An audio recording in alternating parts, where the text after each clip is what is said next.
Hola chicos, hola chicas, bienvenidos, bienvenidas. Gracias por estar acá el día de hoy.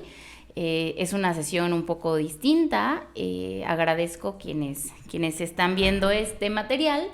Y bueno, a fin de homogenizar un poquito pues los contenidos que hemos estado visualizando entre los dos grupos, utilizaré también por fines prácticos, utilizaré este mismo video para el grupo A y el grupo B de la materia de criminalística, ¿sale? Entonces, bueno, el día de hoy vamos a estar platicando un poquito sobre estas ciencias o disciplinas que entran o encuadran en las ciencias forenses. Recordando este principio de que forense son más bien todas aquellas ciencias o disciplinas encargadas de auxiliar a los órganos de administrar justicia, ¿sale? Entonces, las materias que vamos a estar manejando o las disciplinas que vamos a estar utilizando el día de hoy o hablando de ellas el día de hoy son las de balística, lofoscopía, genética forense, medicina forense y estomatología forense, ¿sale? Por la primera que algunos de ustedes, vaya, ya elaboraron algunos trabajos, algunos de ellos ya hablaron al respecto de esto en sus proyectos de investigación, pero bueno, con la finalidad de establecer un poquito más clara toda esta parte y que todos tengamos como los mismos conocimientos, vamos a empezar con esta sesión, ¿sale?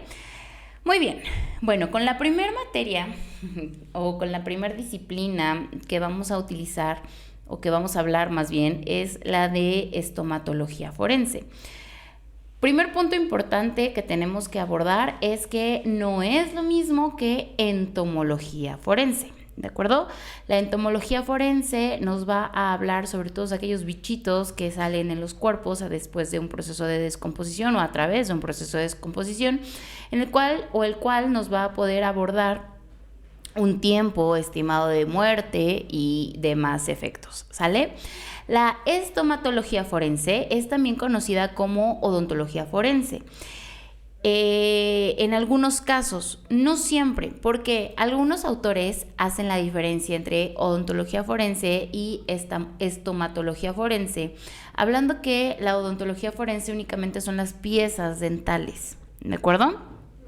Mientras que la estomatología forense nos va a hablar y nos va a abordar de toda la cavidad oral. Lengua, paladar, mejillas, toda la estructura oral, no nada más las piezas dentales. ¿Ok? Aclarado este punto, es necesario hablar sobre el hecho de que su importancia radica en que los dientes en particular son estructuras altamente resistentes, ¿sale? Son capaces de sobrevivir a condiciones extremas como incendios, descomposición avanzada, sumersión en el agua. Entonces, esta disciplina o esta ciencia tiene aplicaciones en la identificación de cadáveres, en el análisis de mordeduras en casos de agresión y en la determinación de la edad en un individuo, ¿sale? A lo largo de la historia ha sido fundamental en la resolución de crímenes y delitos y desastres masivos. ¿Por qué elegí esta ciencia como la primera a hablar? Porque, bueno, uno de los principales referentes más importantes en la estomatología forense en México es nada más y nada menos que el doctor Lozano, Óscar Lozano y Andrade, quien hizo diferentes e importantes aportaciones en este campo, ¿sale? Especialmente en la identificación de personas a partir de sus características dentales y características estomatológicas, ¿sale? Pero antes de partir y empezar a grandes rasgos con esta ciencia, o más bien este autor, vamos a hablar un poquito sobre, había olvidado poner el cronómetro, un poquito sobre la historia de la estomatología forense, ¿sale? Esta ciencia tiene sus orígenes o sus primeras referencias en la antigua Roma, donde se dice que Agripina, la madre de Nerón, identificó los restos de su enemiga o enemigo gracias a su dentadura. En la Edad Media, algunos registros mencionan el uso de características dentales para identificar cuerpos en batalla. ¿Okay? Sin embargo, el desarrollo formal de la estomatología forense comenzó por allá del siglo XIX. Un caso emblemático fue el de Parkman, quien en 1849 en Boston, su cuerpo había sido desmembrado completamente y fue identificado gracias a un odontólogo que reconoció su dentadura y una prótesis dental que él mismo había elaborado. ¿Okay? Esto nos habla de que existían ya registros dentales, que ya existía un antecedente histórico de cómo se estaban abordando esta parte odontológica. Y como les mencionaba hace un rato, en México la estomatología forense ha tenido o tuvo un importante desarrollo gracias a, a expertos, no nada más el doctor Lozano, no nada más mi papá, sino muchos otros expertos cuya obra ha sido fundamental, ¿no? para estas aportaciones. Y bueno, derivado de las investigaciones de estos científicos, de estos médicos, de estos odontólogos, bueno, vamos a ver, ¿no?, algunas de las aplicaciones importantes de la estomatología forense. Una de ellas es la identificación humana.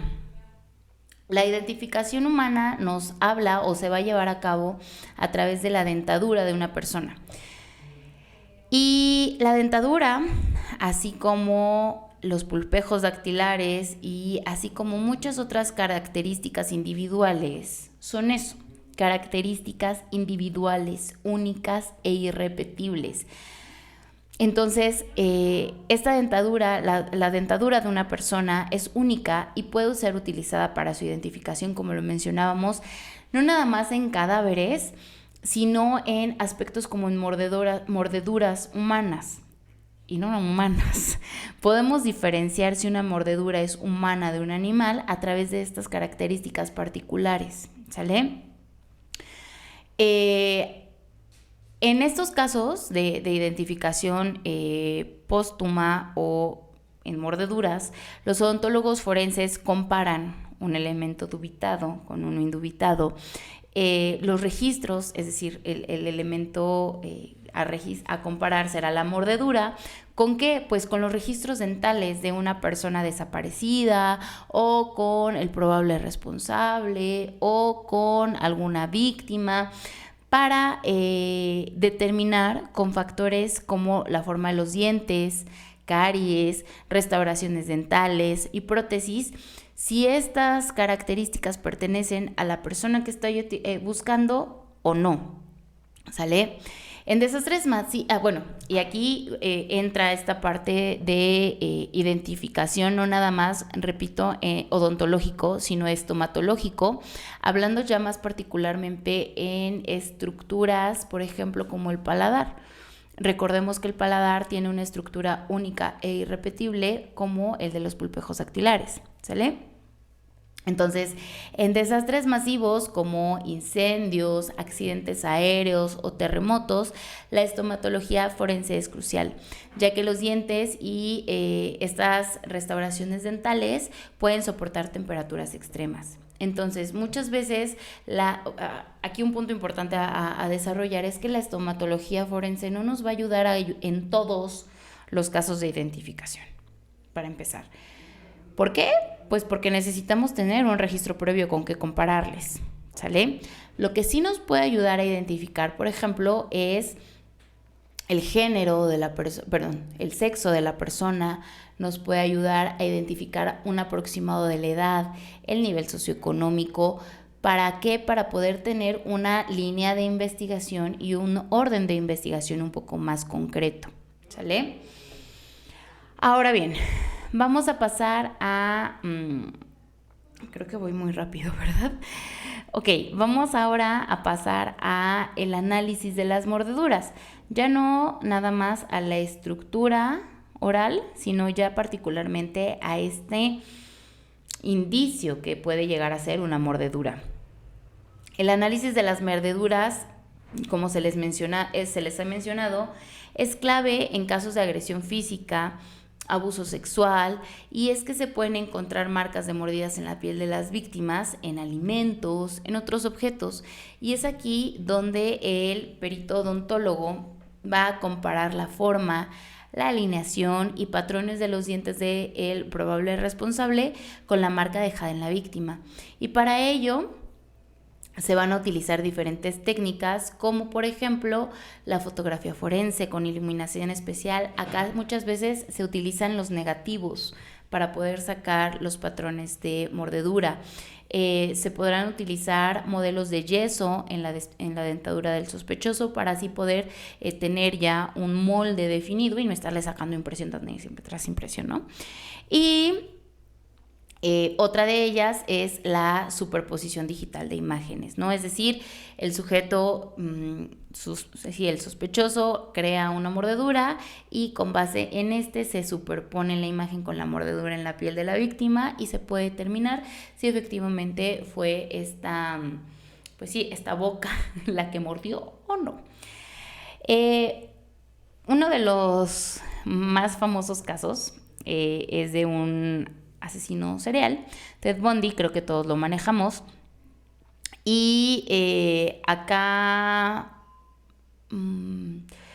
se utilizó precisamente la comparación de su mordedura su mordida en la mordedura de una de las víctimas encontradas. Y fue así que tuvieron más elementos para probar su responsabilidad en el hecho. ¿Sale? Otro de los mecanismos en los que nos ayudan... Permítanme, voy a tomar tantita agua, ¿sale? Otro de los mecanismos en los que nos ayuda la estomatología forense, les mencionaba yo hace un rato, es la estimación de la edad. En casos donde se requiere determinar la edad de un individuo, como en menores de edad sin documentos o en restos óseos de personas desconocidas, el desarrollo de los dientes, por ejemplo, de los niños y la erosión dental en adultos permiten estimar la edad con un alto grado de precisión.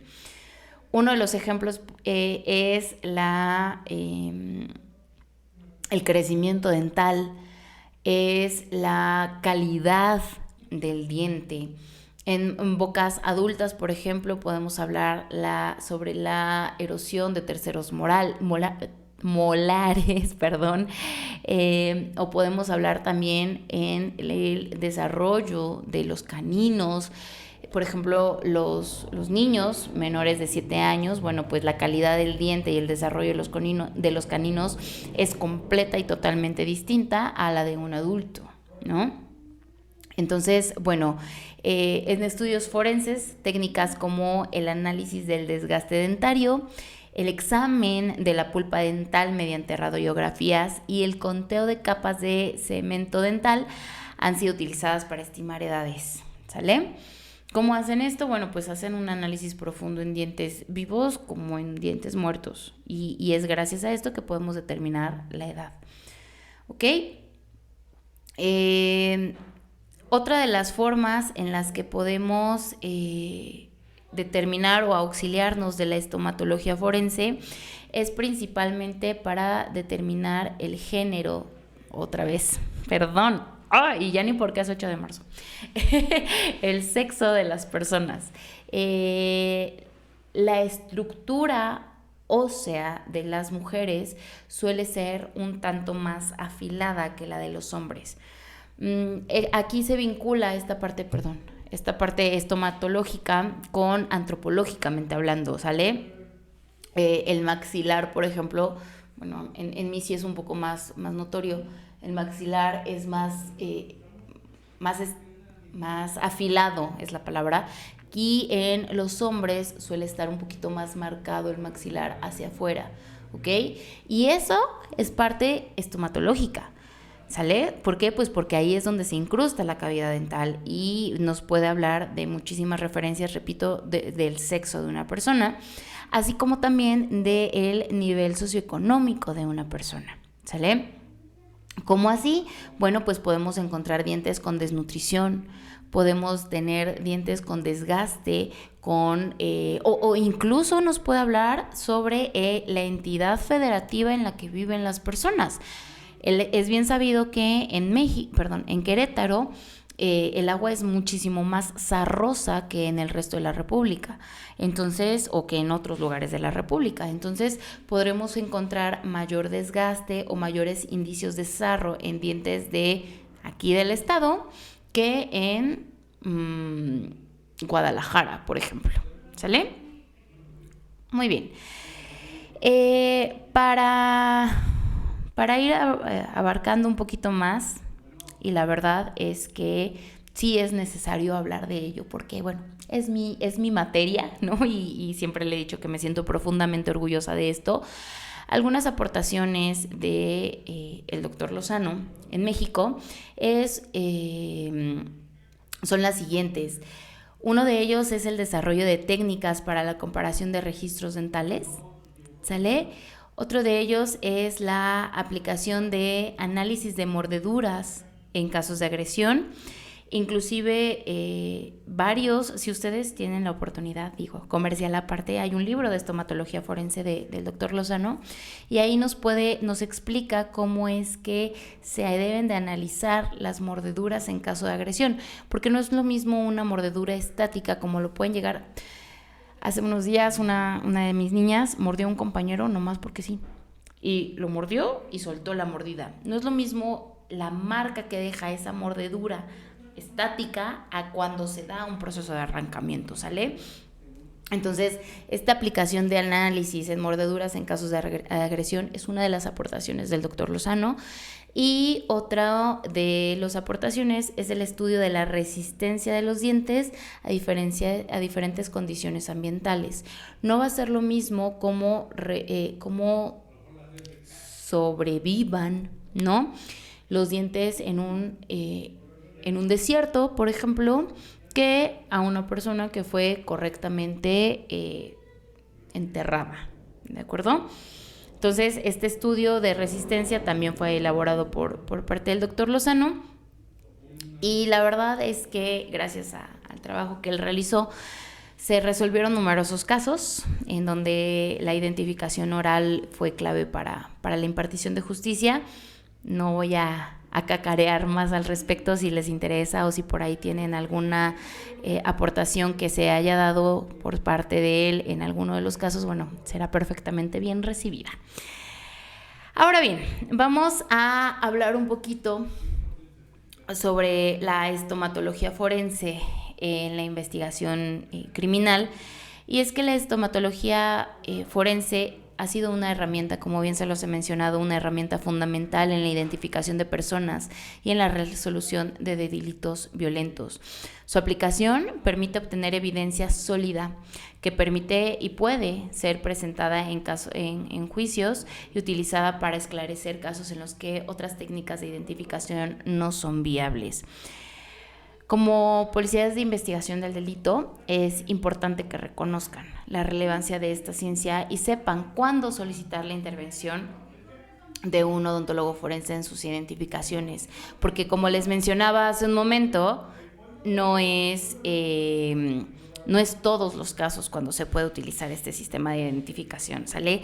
Tiene que ser bastante pertinente, bastante puntual la manera en la que se tiene que utilizar este sistema de identificación.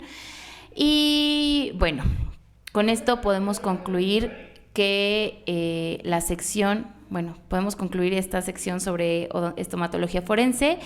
Y como pudieron notar, la odontología no solo sirve para la salud bucal, ¿sale?, sino que también es una pieza clave en la identificación de personas y en la resolución de delitos. Vamos a continuar un poco.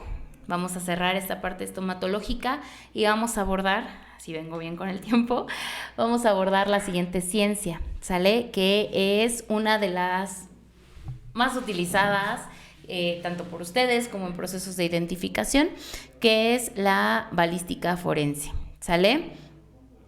La balística forense es una disciplina, una ciencia fundamental dentro de las ciencias encargadas de auxiliar a los órganos encargados de impartir justicia, y es la balística forense la que se encarga del estudio de las armas de fuego, los proyectiles, las trayectorias y los efectos que estos generan en superficies y cuerpos humanos.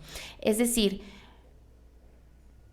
bueno, yo diría no nada más en cuerpos humanos, ¿sale? En toda su trayectoria y en todo, ya sea en animales, pero siempre y cuando, repito, tenga que ver con esta impartición de justicia, ¿de acuerdo? Porque no es lo mismo la balística de caza con Z, que la balística forense, ¿sale? Su importancia en la investigación criminal radica en su capacidad para establecer relaciones entre un arma y un delito, ayudando a esclarecer homicidios, atentados, lesiones y otros crímenes en los que se empleen armas de fuego, ¿de acuerdo? Para comprender su impacto en la justicia es esencial conocer su evolución histórica, los principales exponentes que han contribuido a su desarrollo y las técnicas empleadas en el análisis balístico y en su papel actual en la resolución de delitos. El estudio de las armas de fuego y sus efectos se remonta a siglos atrás, pero su aplicación en la criminalística es relativamente reciente, ¿sale? Durante la Edad Media y el Renacimiento, las armas de pólvora comenzaron a ser empleadas en conflictos bélicos, y con ellas surgió la necesidad de comprender su funcionamiento. Sin embargo, no fue sino hasta el siglo XIX que la balística comenzó a ser utilizada como una herramienta forense. Uno de los principales casos documentados en los que se utilizó la balística ocurrió en 1835 en Londres, donde Henry Goddard, investigador, logró identificar al responsable de un homicidio a partir de una bala disparada. Mediante un análisis detallado, Goddard notó que esta bala presentaba una imperfección particular que coincidía con los moldes utilizados por el sospechoso. Es aquí donde nos parte este análisis del estriado, tanto de la cavidad como del proyectil que se emerge de esta. Y bueno, es gracias a esto que se permitió el arresto. Durante el siglo XX, la balística forense se consolidó como una ciencia gracias al desarrollo de técnicas más precisas para el análisis de proyectiles y de armas. Se establecieron bases de datos de huellas balísticas y se desarrollaron metodologías que permitieron un análisis más riguroso de las evidencias en casos criminales. Los principales exponentes de esta ciencia, como les mencionaba, uno de ellos es Goddard. Es pionero de la identificación de proyectiles en investigaciones criminales.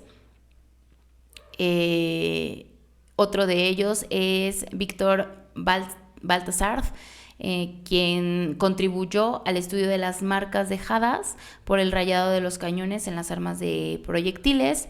John Fisher, quien desarrolló técnicas para la identificación de residuos de pólvora en las manos de sospechosos mediante pruebas químicas. Y es gracias a estos expertos que la balística forense se ha convertido en una disciplina con bases científicas sólidas. Es por ello que ya no es llamada disciplina, sino es una ciencia.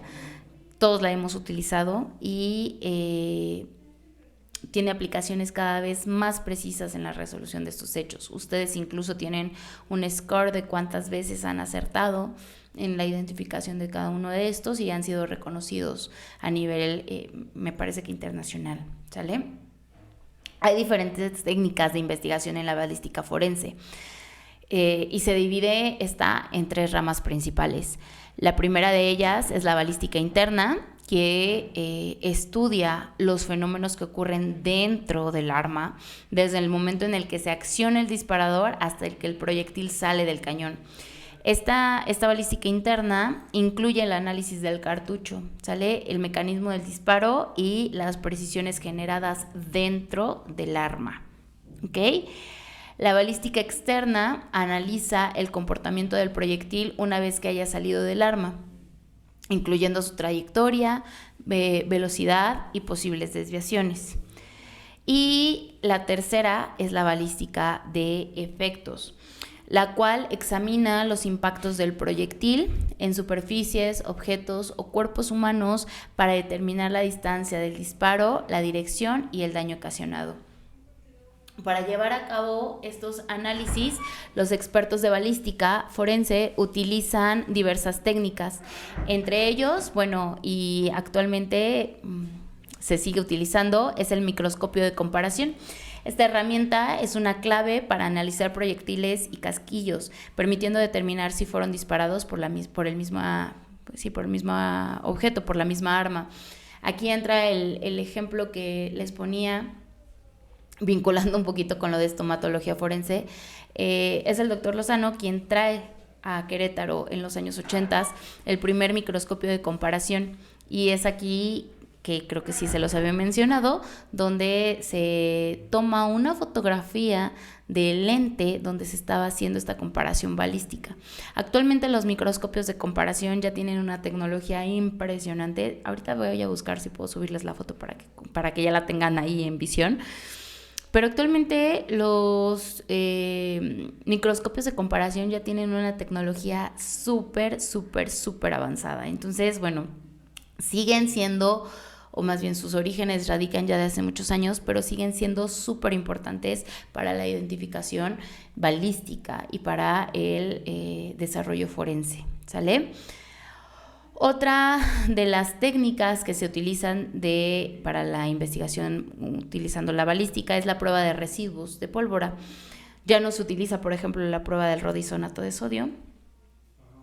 Si no me equivoco, si me equivoco, por favor, háganmelo saber, porque ya estoy un poco cansada. Pero esta prueba de residuos de pólvora es una técnica química que detecta rastros de pólvora en la piel o ropa de un sospechoso, lo que indica si ha disparado un arma recientemente, ¿sale? Otra de las técnicas es el análisis de trayectorias. Es a través del uso de modelos matemáticos y recreaciones en 3D para determinar la dirección y el punto de origen de un disparo. Y el último de estas técnicas es el registro balístico, que es la comparación de proyectiles disparados en pruebas con aquellos encontrados en el lugar de hallazgo, ¿sale?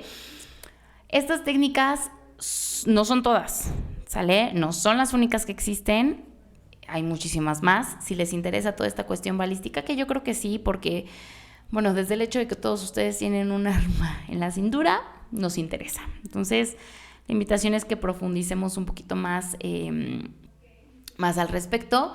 Y la balística forense es esta ciencia esencial en la investigación criminal moderna. Su desarrollo ha permitido que la identificación de armas y proyectiles se realice con un alto grado de precisión, lo que, ha sido clave en la resolución de muchos hechos. ¿Sale? Para ustedes como investigadores es necesario comprender esta balística forense, ya que les permite interpretar mejor la evidencia en el lugar de hechos y colaborar eficazmente con los peritos en la resolución de estos casos. Su uso correcto garantiza que la justicia se base en pruebas científicas, contribuyendo a la verdad y al debido proceso legal. ¿Sale? Muy bien. La siguiente ciencia que vamos a desarrollar, denme un segundo, ya saben cómo tengo todos alborotados mis documentos, va a ser la de lofoscopía forense, ¿ok? Antes de continuar les aclaro, no vamos a abarcar la hora y media porque es bastante pesado tanto para ustedes como para mí, sobre todo sin esta interacción, ¿no? Pero la siguiente que vamos a estar desarrollando, como les mencionaba, es la lofoscopía forense. Y aquí lo importante que hablemos es que es la ciencia de las huellas, no nada más de las dactilares, ¿sale? Tuvieron un gran acierto al ampliar direcciones de investigación, no nada más a lo dactiloscópico, sino que también a lo lofoscópico, ¿sale? La dactiloscopia forense es esta ciencia encargada del estudio, clasificación e identificación de las crestas papilares presentes en la piel de los seres humanos, especialmente en los dedos, en las palmas de las manos y en las plantas de los pies. ¿Okay? Especialmente, no exclusivamente, ¿de acuerdo? Dentro de esta rama, la dactiloscopía es la técnica más conocida, obviamente, utilizada en la identificación de individuos mediante el análisis de las impresiones digitales. ¿Okay? Desde su origen, la lofoscopía ha demostrado ser una herramienta fundamental en la criminalística, en la investigación, en la antropología, ¿sale? Pues permite vincular a personas con lugares o con delitos, establecer identidades en casos de desaparición y reforzar pruebas en procesos judiciales. El interés por las huellas dactilares ha sido muy antiguo y sobre todo como un rasgo identificador. Civilizaciones como la babilónica y la china ya empleaban las impresiones dactilares en documentos legales y en transacciones comerciales. Sin embargo, estos primeros registros no se reconocía su carácter único para cada individuo, es decir, simplemente lo plasmaban y ya como mecanismos de transacción, y fue hasta al siglo XIX cuando se estableció el principio fundamental de la lofoscopía, que es que no existen dos huellas dactilares iguales, ni siquiera de los gemelos idénticos. A partir de esta premisa, la lofoscopía forense comenzó a desarrollarse como una disciplina científica aplicada a la identificación humana, ¿sale? Uno de los casos más importantes que consolidó a la lofoscopía como método de identificación, no tanto con la lofoscopía, sino la dactiloscopía en particular, ya lo vimos, es el de Juan Vucetich, quien fue un pionero en el uso de huellas dactilares y logró identificar a una mujer que había asesinado a sus hijos y había intentado culpar a otra persona. La evidencia clave en el caso fue una huella ensangrentada encontrada en la escena del crimen, lo que permitió desarrollar o demostrar su culpabilidad. A partir de este caso, la lofoscopía fue adoptada en diversos países como un método confiable para la identificación, desplazando el sistema antropométrico de Alfonso Bertillon, que, bueno, como ya lo hemos visto, se basaba en estos rasgos físicos, ¿sale? Hay algunos autores como Juan Vucetich, que son bastante reconocidos y son varios de ellos reconocidos en general. Uno de ellos es Francis Galton, y él fue un científico británico que realizó estudios estadísticos sobre las huellas dactilares, estableciendo la permanencia y la forma en la que se desarrollan las crestas papilares, ¿sale? Otro de ellos, como les mencionaba, es Vucetich. Otro es Edward Henry, quien desarrolló un sistema de clasificación de huellas dactilares que fue adoptado por la policía británica y que sigue utilizándose todavía en muchos países. Es gracias a estos investigadores que la lofoscopía se consolidó como una disciplina de investigación, ¿sale? Pero recordemos que también es de identificación, ¿sale? Entonces es de investigación como de identificación, ¿sale? La lofoscopía forense se basa en el análisis, como les había mencionado, de las crestas papilares, que presentan patrones únicos en cada individuo. Para su estudio se han desarrollado diversas técnicas, ¿okay?, que permiten la detección, recuperación y comparación de huellas en escenas del crimen. Una de las principales técnicas de investigación es determinar que existen diferentes tipos de huellas, ¿ok? Y este tipo de huellas pueden clasificarse en 3 tipos principales: huellas visibles, huellas plásticas y huellas latentes. Las huellas visibles se imprimen con sustancias como sangre, como tinta, como grasa, y son, como su nombre lo dice, detectables a la vista. Las huellas plásticas se forman sobre superficies blandas, como cera, jabón, plastilina, arcilla, todo este tipo de situaciones. Y las huellas latentes son invisibles al ojo humano y requieren técnicas especiales para su revelado. ¿De qué técnicas podemos hablar de revelado? Bueno, pues podemos utilizar polvos reveladores, ninidrina, el superglue, ¿no? Que a mí me da mucha risa ese, pero bueno, algunos autores, de hecho, bueno, más bien, no están así, en un poquito de chisme, llegaron a utilizar cola loca, como este cianosilalato, donde que se emplea precisamente en superficies no porosas, y los vapores de este químico reaccionan con los compuestos de la huella y la hacen visible. Otra de las técnicas es la de la luz fluorescente, y la luz, pues sí, esta potencia la luz ultravioleta, potencia la huella para, bueno, visibilizarla. Y bueno, es obvio y es evidente que para la lofoscopía una de las principales formas de identificación y de investigación es a través de la comparación. Tenemos muchísimos sistemas, ustedes saben de esto más que yo, pero es gracias a estos sistemas de identificación donde se tiene todo un conglomerado de huellas que hemos podido llevar a cabo procesos más eficaces y más eficientes. En conclusión, la lofoscopía forense revolucionó la identificación criminal para casos de, repito, identificación o investigación, permitiendo que pues los sistemas de justicia se basen en pruebas científicas irrefutables. ¿Salvo? Se ha ido evolucionando a lo largo de los años, como todas las ciencias, como todas las disciplinas, y pues las técnicas en las que se encuentran estas huellas también se han ido evolucionando a llegar a lo que tenemos el día de hoy. ¿De acuerdo?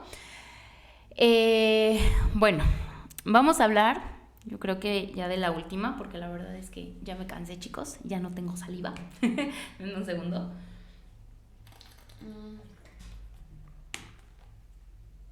Vamos a hablar sobre esta ciencia que a mí me parece increíblemente interesante, que es la genética forense, ¿ok? Y particularmente del ADN. La genética forense es una de las ramas más avanzadas de la ciencia forense. Es la encargada de analizar material genético con fines de identificación humana y de investigación. Su fundamento principal es el ácido desoxirribonucleico, es decir, el ADN, que es una molécula presente en casi todas las células del cuerpo humano y que contiene información genética única en cada individuo, ¿de acuerdo? Desde su descubrimiento, el ADN ha revolucionado la criminalística y a las ciencias forenses, permitiendo resolver casos con una precisión sin precedentes.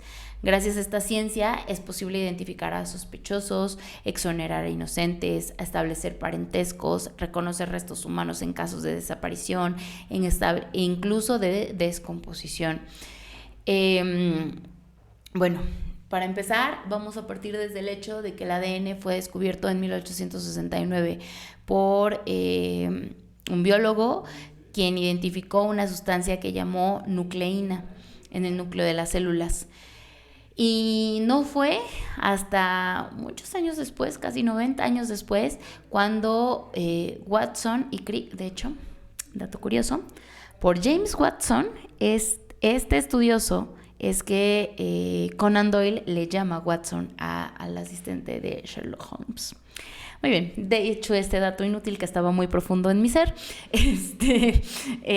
podemos hablar, ya no se les va a olvidar, que gracias a este investigador, con el apoyo de muchísimos otros, describieron la estructura del doble hélice del ADN.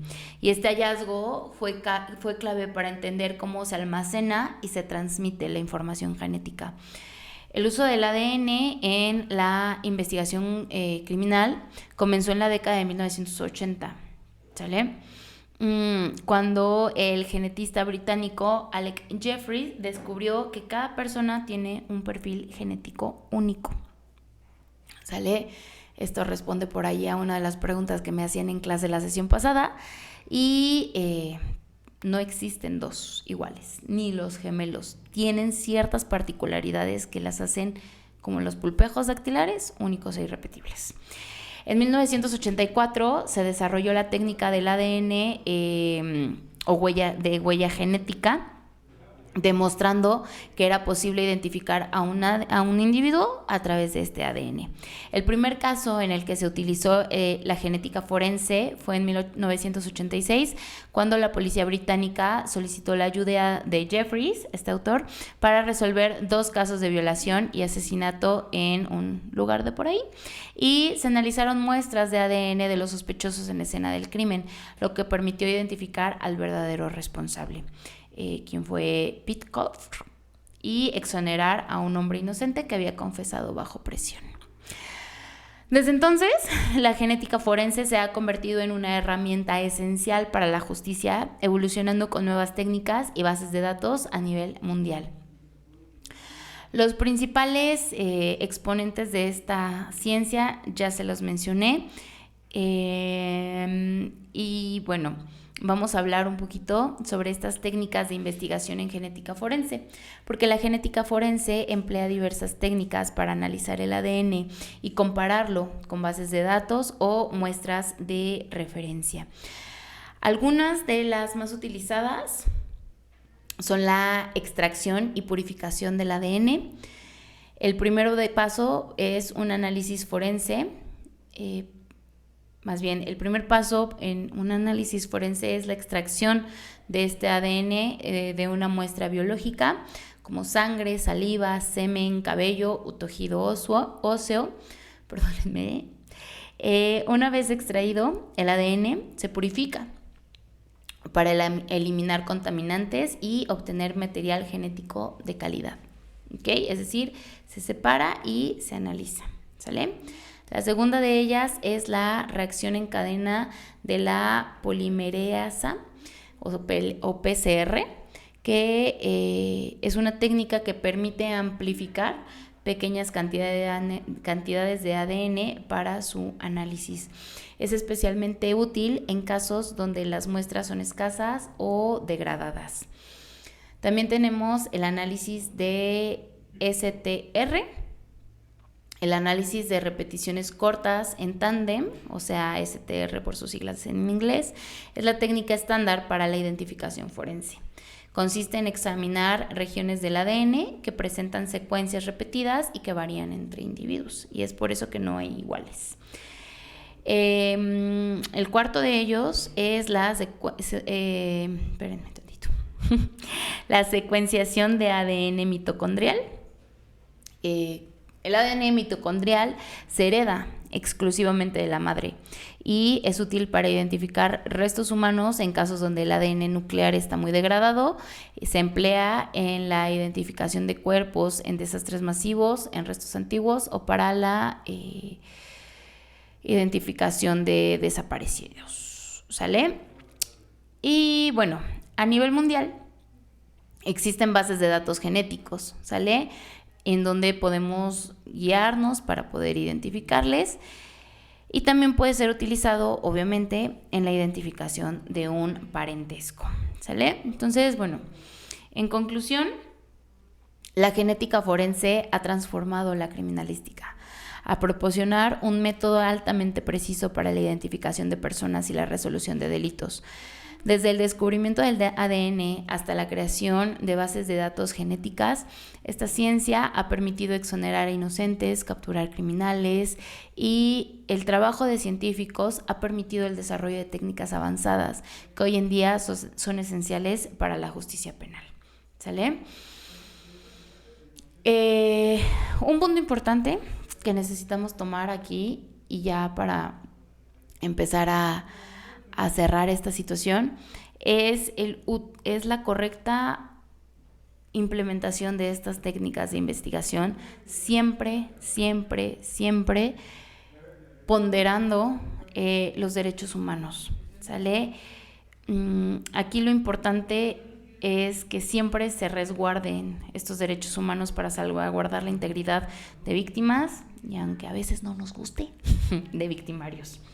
¿Ok? Bueno, vamos a dejarle hasta aquí. Me faltan varias ciencias de las que mencioné en un inicio, como por ejemplo la medicina forense. También, bueno, por ahí creo que había mencionado otras. Déjenme ver por ahí para que podamos ya concluir, porque de por sí ya es un poco cansado escucharme más en digital. Bueno, voy a poner por ahí en suspensión la medicina forense. Y lo importante que necesito que aterricemos un poquito en esto es que todas estas ciencias forenses nos van a ayudar tanto en procesos de investigación como identificación, ¿sale? Hay algunas ciencias que no comenté el día de hoy. Comentaremos las siguientes sesiones, como por ejemplo técnicas de investigación un poco más digitales, ¿no? Técnicas de investigación como la estomatología, repito, como la entomología, como la medicina forense, la fotografía forense, pero todas estas las los documentos cuestionados, ¿no? Todas estas las han manejado, las han desarrollado y bueno, ustedes son los principales y los expertos en la materia y era importante que tuviéramos un poquito de este antecedente histórico, ¿de acuerdo? Ahora, para finalizar, yo sé que ya hemos hablado varias veces de estas ciencias, solamente les voy a pedir por favor que en media cuartilla, con su puño y letra, puedan hacer una conclusión general de la importancia de todas las ciencias forenses, tanto en los procesos de identificación como en los procesos de investigación, ¿de acuerdo? Ese sería el único trabajo que estemos desarrollando el día de hoy. Les agradezco muchísimo su atención, la paciencia y bueno, cuídense mucho, nos vemos la próxima sesión.